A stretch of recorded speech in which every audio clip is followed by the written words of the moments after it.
Before we begin, make sure to like this video and subscribe, because what you're about to hear will remind you that justice always finds its way. It was supposed to be an ordinary morning, but destiny had written a chapter that would change her life forever. A black woman, dressed professionally, walked calmly toward the courthouse where she worked as a legal assistant. She had dreams of becoming a judge someday. But before she could even cross the steps, flashing lights and shouting voices froze her in place. "Hey you! Stop right there!" a police officer barked. Within seconds, confusion turned to chaos. They didn't ask questions. They didn't see her dignity, her education, or her dreams. They only saw the color of her skin, and in that moment, they beat her. Right there, outside the House of Justice itself. She lay on the ground, bleeding, humiliated, but not defeated. Because deep within her pain, something powerful was born, a fire that would one day burn brighter than their hatred.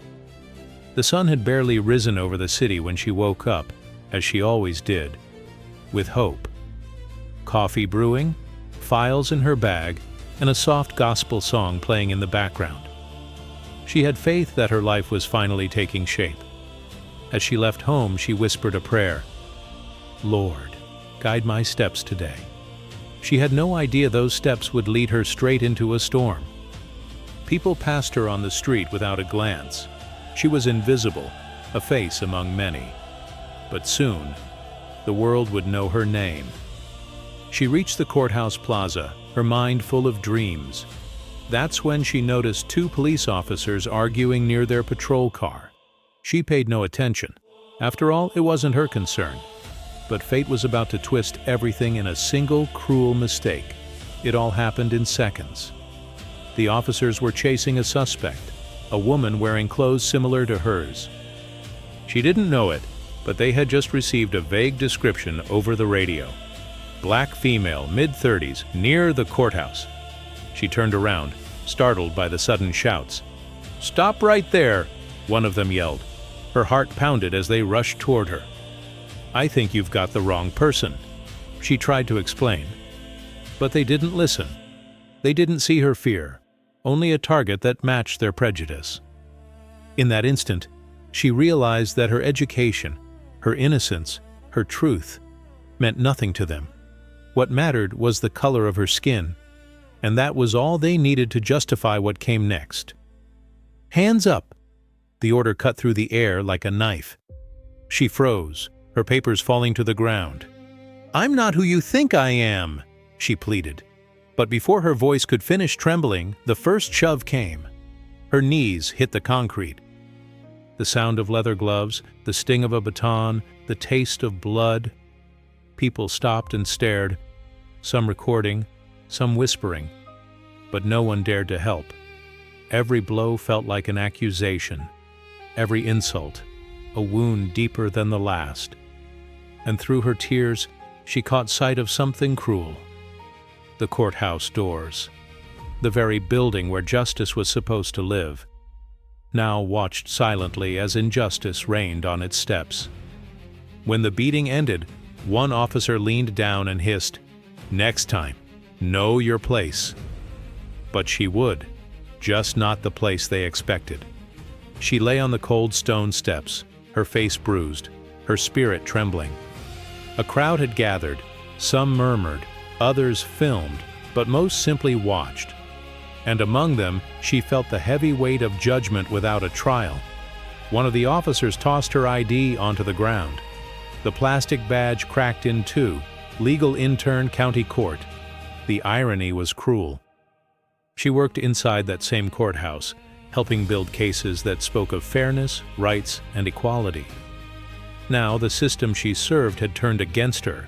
When they finally realized their mistake, it was too late. The officers gave her a cold, half-hearted apology, trying to justify the brutality as a misunderstanding. But deep inside, she knew something sacred had been broken, not her body, but her faith in justice. That night, as she looked at herself in the mirror, she whispered, "They wanted me to stay down, but I won't." The bruises faded slowly, but the scars beneath her skin, those stayed. Every time she passed by the courthouse, her chest tightened. The place that once symbolized justice now felt like a reminder of betrayal. Friends told her to let it go, to move on. But how could she? The same hands that were supposed to protect had torn her dignity apart. Yet, even through the pain, she refused to let bitterness win. Instead of hate, she chose purpose. She picked up her books again, studied harder than ever, and turned every tear into fuel. The system had failed her, yes, but she would rise inside it and change it from within. Each night she prayed for strength, not to take revenge, but to one day look those men in the eyes and not feel small anymore. And from that night on, she made a silent promise. I will rise, and they will see me again. Her promise became her anchor. She stopped waiting for justice from others. She would become justice herself. Every early morning, every sleepless night, every page she read carried the echo of that moment on the courthouse steps. She could still hear their voices, still feel the pain, but now it pushed her forward instead of pulling her down. Law school wasn't easy. There were days when she had to choose between food and books, days when professors doubted her, and nights when fear whispered, "You don't belong here." But she would close her eyes and see that broken badge, the one that once read legal intern, and she would whisper back, "Watch me." Her determination became unstoppable, and even though the world had tried to silence her, destiny was listening. The path to becoming a lawyer was long, lonely, and filled with obstacles. She worked 2 jobs to pay tuition, sometimes sleeping in the library, her head resting on open books of law. While others had connections, she had conviction. While others had privilege, she had purpose. There were moments when doubt tried to creep in, when the memory of those officers haunted her, whispering she'd never make it. But every exam she passed, every paper she wrote, every time she stood up to speak in class, she defied that voice. Her professors began to notice her brilliance. Judges admired her composure in mock trials, and quietly, her name started to spread. The woman who never gives up. It took years of sacrifice, tears, and faith, but finally, she stood in front of the mirror, diploma in hand, whispering, "This is only the beginning." With her degree in hand, she believed opportunities would flood in. But reality was colder. Law firms saw her resume, smiled politely, and then moved on to someone else. They didn't say it out loud, but she could feel it. A black woman, once a victim of police violence, now wanting to work within the justice system? To them, it was too complicated.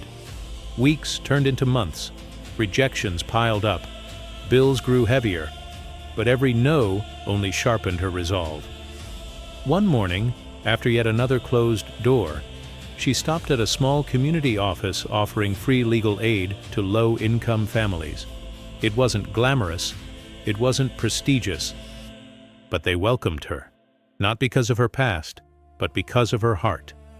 And in that humble office, surrounded by people seeking justice they could barely afford, she found her purpose again. The smell of polished wood, the quiet echo of footsteps, the whispers of anticipation, it all felt surreal. Years ago, she had been dragged on those same courthouse steps as a victim. Now, she entered through the front doors as a defender. Her black robe wasn't one of authority yet, but of honor, a symbol of every battle she had fought to stand there. Her client was a frightened young woman accused of a crime she didn't commit. As the judge called the session to order, memories flooded back. The yelling, the humiliation, the fear. But she took a deep breath. She wasn't that helpless woman anymore. Her voice was steady, strong, and unshakable as she said, "Your Honor, the defense is ready." When the verdict came, not guilty, she smiled, not just for her client, but for every injustice she had endured. That day she proved something powerful. You can't silence truth forever. It was years later, on an ordinary afternoon in court, when Destiny decided to close the circle. Her reputation had grown. She was now respected, admired, and feared by those who underestimated her. As she reviewed her next case, the names of the defendants made her blood run cold. 2 police officers, accused of excessive force. She froze. Those names, she knew them.